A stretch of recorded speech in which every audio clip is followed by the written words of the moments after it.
الأمر هو سيء جدا، حيث بعض السكان هنا تصدعت منازلهم. بعض السكان يعني عانوا من قضية تكسر الزجاج من نوافذهم.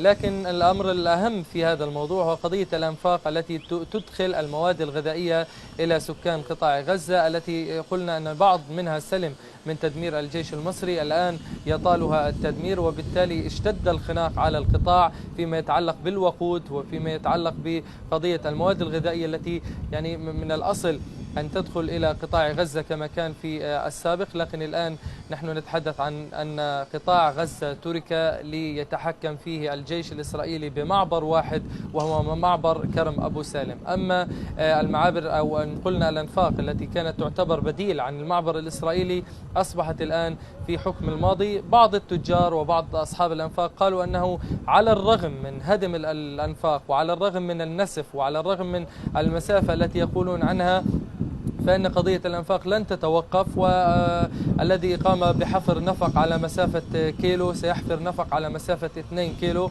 وبالتالي هذه المعركة خاسرة ما بين الجيش المصري وتجار الأنفاق، سواء كانوا على صعيد قطاع غزة أو على صعيد الجانب المصري. أما فيما يتعلق بمعبر رفح، المعبر حتى هذه اللحظة مغلق. هناك حالات مرضية من الأصل أن تحول إلى المشافي المصرية الآن توقفت، ولا يستطيع أحد أن يدخل عبر هذا المعبر، ولا يوجد أيضا بوادر أو حديث عن فتح هذا المعبر من قبل إدارة السلطات المصرية.